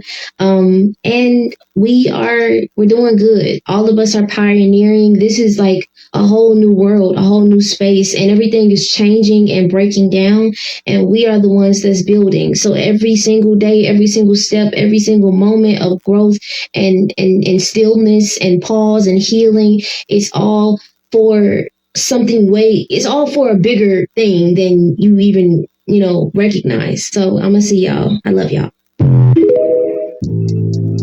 Ladies and gentlemen, experiencing zoocosis. Zoocosis is stress-induced psychosis from repetitive behaviors with no apparent goals. Ladies and gentlemen, this happens when animals are kept in abusive environments. We've all seen the zoo. We've all seen videos of animals kept in captivities. They will act crazy because it's not your natural environment. This is not how things are supposed to be for them. And human beings are feeling the exact same way. I did a podcast episode called Sick Sad World, where I talked about basically how people are basically feeling out of place. We know something's wrong with this world, and I've done other podcasts since then where I've talked about how people feel it. There are people out here who feel it. There are people who are basically trapped in this, who don't understand what's going on, but they feel it. Something's very backwards. Something's very awkward about this world. Something's not right. We feel it. We sense it. And basically, if we just stop and slow down for a second, we could actually perceive it. We could see something is wrong with the world. Things do not function the way they're supposed to be functioning. Things are not working out the way it's supposed to work out. This world has lost its ingredients. Something's really wrong with this world. And more people are going to the internet and sharing their stories of how they feel like things are just not right. You know what I'm saying? And I just feel like not enough people are feeling this, but more and more people are on the internet saying that they do. I just think that a lot of people feeling out of place. There are a lot of people feeling like they're basically losing their will to live. I've seen so many videos of people talking about basically they're not suicidal, but they don't care if they die. If it happens sooner than later, then they'd be just fantastic about that because they feel like they're out of place, they're not supposed to be here, or they don't want to be here. They're tired of all this something's wrong with this world. You know what I'm saying? Just the craziness, awkwardness, we feel like we're not from here. You know what I'm saying? And that's just such a disturbing feeling to wake up to every single day to feel like you're not from here. You're not from here. Also, people, in addition to losing their will to live, people losing their faith in humanity. You know what I'm saying? I'm pretty sure there's plenty of people who've already lost their, faith in humanity. We think that, humanity is basically gone in this world, that we don't have people with any real humanity for anything. But there are people who are in the process of losing their humanity. They just keep seeing the world the way it is. And they're just like, there's no more humanity in the world. People just don't care. And we're just like, we're feeling like we're the only few people in the world left where we're like, we're the real humans. We have the real empathy. We have the real sympathy for things. And we understand things. And there are other people who just feel like programmed characters of a fucking video game because they just don't have any real emotions, real feelings, nothing. Anything could happen. And these people just do not feel connected to anything. She mentions in this clip that basically everyone is living out their own Matrix movie version. Now, that was one of the greatest movies ever made. It's got Keanu Reeves in it. You should have been seeing that movie. If you haven't seen that movie, I just don't know what the fuck you've been doing with your life. Like, what are you doing with your life? What do you mean you never seen that movie? You haven't seen that movie. Everybody should have been seeing that movie. But if that's the case, that everyone is living out their own Matrix movie version, you know what I'm saying, that would explain a lot of things too. That in the movie, in the beginning, for the Matrix movie, you have basically Neo, who is feeling like something's wrong with the world, something's not right or whatever else. He's thinking the world might be a Matrix. He gets contacted by Neo and everything else. And then he ends up meeting with Neo. And I feel like in the world, if people are living out their own Matrix story or whatever else, multiple things could happen. Number one, some people, they never broke out of the Matrix. They never met Neo. Nobody ever tried to wake you up and tell you that the world is fucked up. Some people probably did try to wake you up. Maybe you were metaphorically contacted by Neo and you just didn't respond. You just didn't want to go through the whole process or whatever else, and you never got woke up. Maybe you went as far as the room where they presented you with the red pill and the blue pill, and you took the blue pill and went right back to sleep. You decided you didn't want to go ahead and, you know what I'm saying, evolve, you know what I'm saying, a lot of you intellectually, like spiritually, whatever you want to call it. You did not want to fully wake up, and you did not want to go ahead and go through the process of figuring out why you feel like you're displaced in the world and what's going on and everything else. Maybe you just mentally went back to sleep. But for those of us who took the red pill and we actually went through the process of breaking out of the Matrix and everything else, we're at somewhere throughout the trilogy of that series. You know what I'm saying? We're discovering more and more about how we need to break out of the Matrix and maybe get other people out of the Matrix and maybe figure out that there is no spoon. You know what I'm saying? There's a scene where a child shows a person a spoon and they're bending the spoon right and left. And the little child tells them, don't try to bend the spoon. There is no spoon. It's you that's bending. It's your perception of things. There's a scene in the first movie at the end, and it is mentioned in this clip too, where basically he begins to see the code. He begins to see the world for what it really is. And so nothing matters. People are shooting bullets at him. People are running at him. They're throwing 100 punches. He's blocking and moving. None of this fucking exists. None of this is fucking real. And I mentioned in previous podcasts where I talked about basically how everything is a social construct. Nothing is real. Everybody made everything up, whatever else. I also talked about in my previous podcast where I talked about basically like simulation and singularity, where I talked about how basically if we do live in some sort of simulation, that would explain all the people who who feel like they're disconnected from this world, who like they don't feel like connected to this world, they feel like something's wrong, something's different. But also there are some people who basically are mentally NPCs. They're not able to perceive this world at all. They don't see anything wrong with the world. They don't get what you're talking about. They don't understand anything about your perception at all. They don't get it. They don't feel it at all. They're just basically a part of the matrix. They're part of the programming. They don't get it. They don't get that you're from the outside looking in. You're basically saying, I'm not a part of this no more. I'm not anything to do with this. So there is a lot going on with this world. And I do feel like people are on some level, whatever you want to call it, spiritually, intellectually, whatever it may be, people are feeling that something's wrong with this world. They're disconnecting from it. They're perceiving that everything is fake and wrong and backward and upside down, and things are not supposed to be the way they are. And you're feeling out of place. And that dread of feeling like I can't get out of this world, but I'm not supposed to be here, that I'm trapped here, is giving people that feeling of zoocosis. It's giving people that feeling of dread, that feeling of like they're losing their will to live. They're just like, if I have to die to get out of this, that's fine. I'm not suicidal, but we all sick of everything. I don't care what happens to me. I just need to get up out of this place.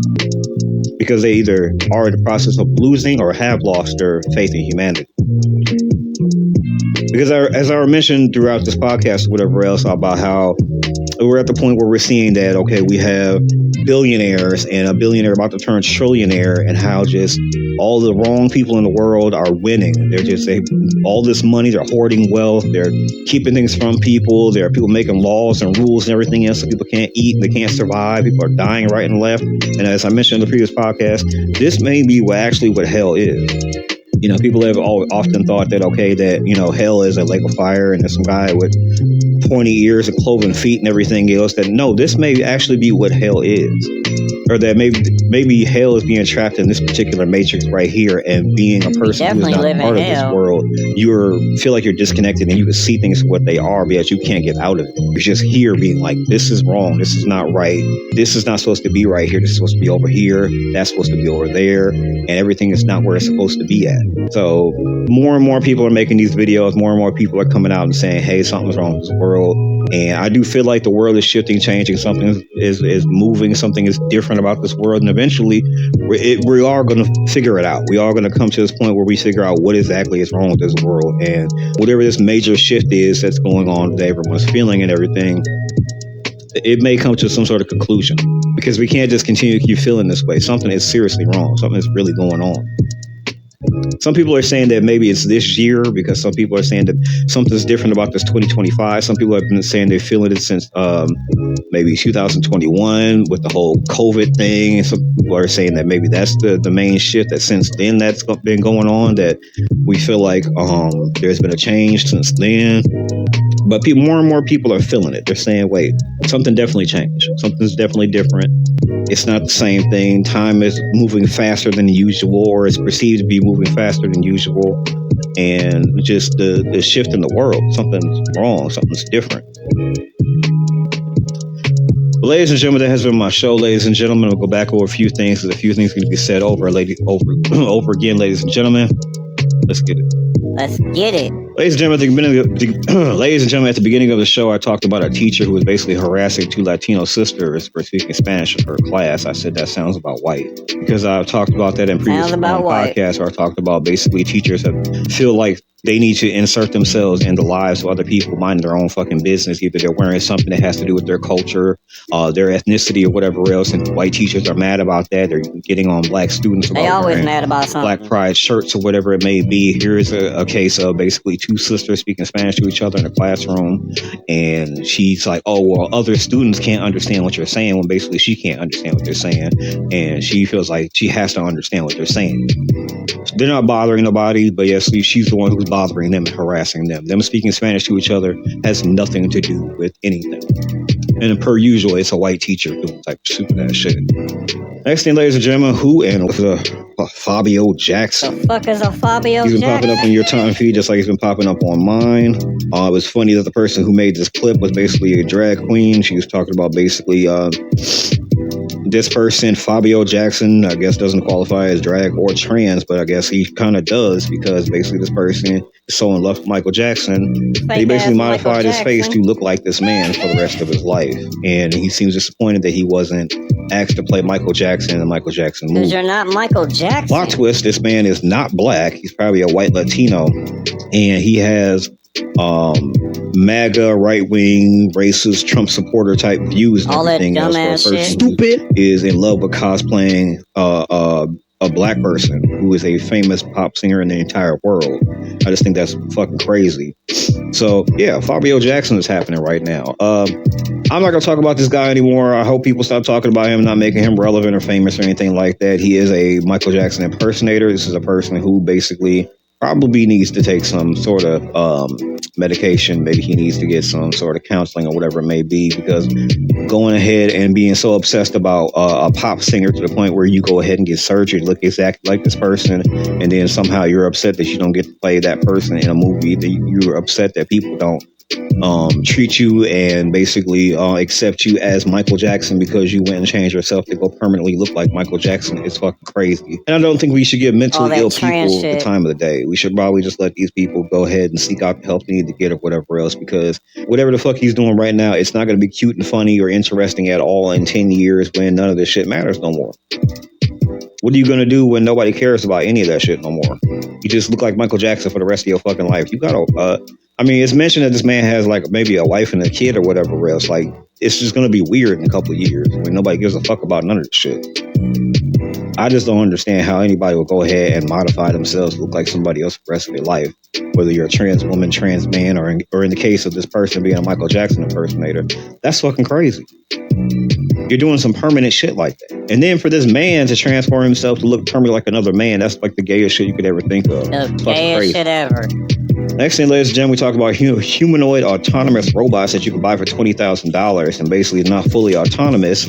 They have piloted, a person can pilot this robot whenever it can't do basically certain functions or whatever else. Somebody else who is a supervisor or whatever else can basically use a headset to basically override the commands and pilot this robot to do certain things around here. So I don't know. I think it may be an invasion of privacy, because basically this person could operate this robot to walk around your house and do whatever. They're in your house. They have access to everything in your house. It could be used for surveillance, remote control robots, full size autonomous robots. That's a little iffy. Sounds a little weird. Next thing, ladies and gentlemen, we talked about a robot works 1,500 hours in 5 months at a BMW plant. Basically, they're going to be replacing labor. Basically, if they can they're running tests right now to have robots at these different plants or whatever else, these everybody out plants, of a job, where they got a robot just working 24 hours a day building robots, 1,500 hours straight for the last 5 months or whatever else. It's going to be replacing labor. There's no way that anybody is going to be able to compete with a robot. It doesn't need breaks. It doesn't need company benefits. It doesn't need money.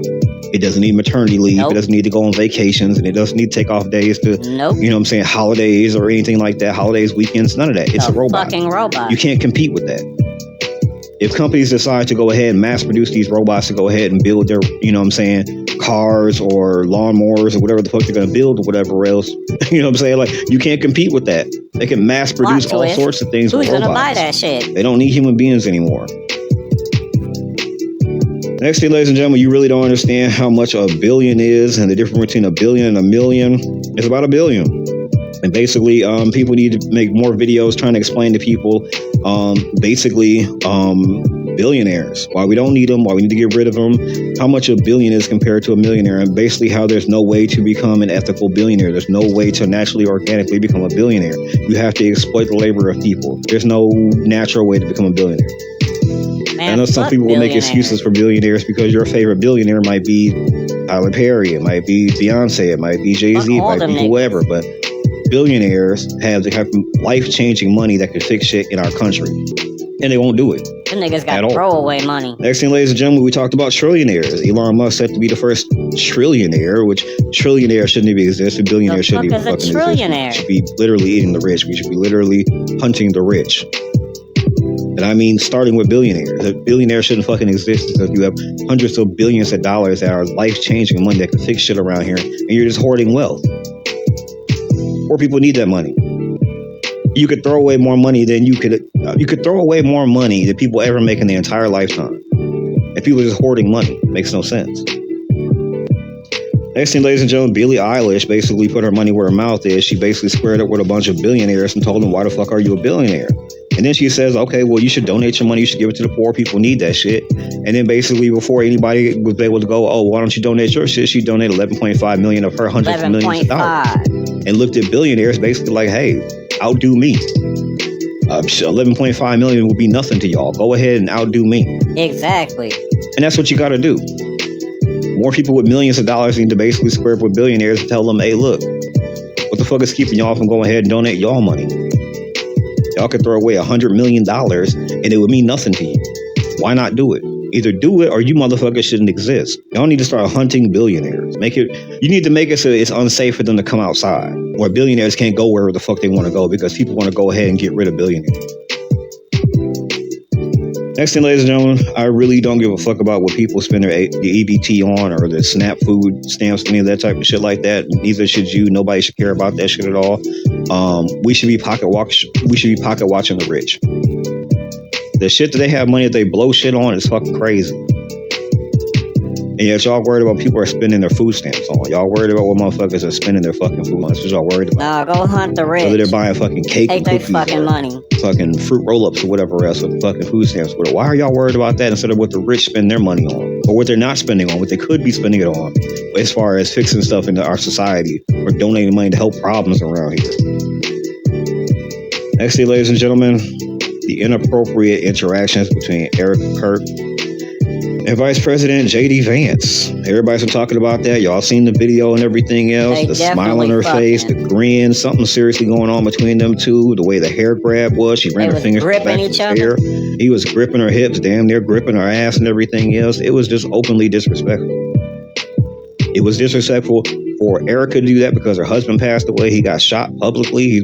He hasn't even been dead that long. And here she is, she don't give a smiling fuck. from ear to ear, like a, you know what I'm saying, like a fucking high school girl over J.D. Vance. J.D. Vance, a whole married man with his wife in the audience, been married to this brown woman for 10 fucking years. She done popped out his kids, and here you are openly disrespecting her on stage by pressing your whole body up against another woman, letting her run her fingers through the back of your hair and holding on to her. This type of clown ass shit has never fucking happened. It would have never happened during the Obama administration. Hell 8 years, this never happened. It would have never happened. That It would shit never was happened. mad Obama would have never grabbed another woman like that. Another woman would have never reached in and tried to grab Barack Obama. And Michelle Obama would have never tolerated the disrespect. She would have never sat in the audience and tolerated the disrespect. That would have been crazy. Next thing, ladies and gentlemen, we talked about experiencing zoocosis. Stress-induced psychosis from repetitive behaviors with no apparent goals. That's what we're feeling like, ladies and gentlemen. That basically we're all human animals trapped in this system like it's a zoo, and we're just have nowhere to go, nothing to do except for go to work, pay our bills, all the same repetitive shit over and over, and people are just basically losing their will to live. We don't care anymore about anything. And that's why so many people, whenever something comes up like the 3i Atlas or whatever else, people are obsessed with this idea that a comet or an asteroid or even aliens from another fucking planet are coming here to destroy us or upset the monotony of what's going on in life. Because we want out of this cycle of monotony. Because we have basically have lost our faith in humanity. We have lost our will to live, and we're just trying to figure out what the fuck is supposed to come and upset up all this and change this. Because if this is some sort of movie that has just ended a long time ago and we're replaying scenes over and over and over, we want this shit to be over with. And speaking of movies, the woman in the last clip, she was talking about basically everyone's living out their Matrix movie version. And basically, some of us, we're just like, okay, we got out of the Matrix. We've broken out, basically, mentally, spiritually, whatever you want to call it. We're disconnected from all this. We see the world the way it is. We see the code. We see the how fucked the world is. Like, what do we do now? What do we try to get more people out? Or do we just try to figure out how do we get away from all this? How do we end all this? You know, we're just at the point where Neo got out and he's just like, I'm out of the Matrix. I realized that, okay, I see the code and everything else, but now what do you do? Because at the end of the movie, or the first movie of the Matrix or whatever else, you know, he realizes that he has certain abilities within the Matrix or whatever else. That some of the rules and laws and things don't apply to him. He can do incredible things because mentally he freed himself in the Matrix. And now he can do all these incredible things. But now we're trying to realize, like, well, how is that relevant to us in our lives? We're disconnected from the Matrix. We realize that everything is a social construct, everything is made up and everything else. Like, what do we do to go ahead and free ourselves from this? Gotta be something. Ladies and gentlemen, that has been my show, ladies and gentlemen. Like, share, subscribe. Let me know what you thought about this episode in the comments, ladies and gentlemen. As always, you can contact me at doomstar7@gmail.com. Ladies and gentlemen, that has been my show. I'll be back with y'all next week for something else. Peace.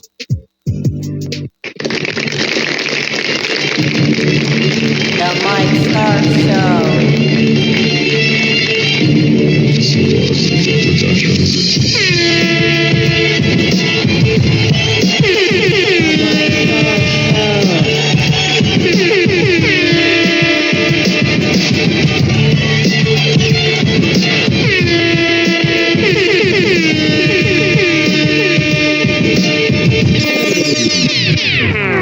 When people say, oh, it's not that deep. Everything is that deep when you smart, bitch. When you have the ability to think critically, yeah, quite literally everything be that fucking deep. That part.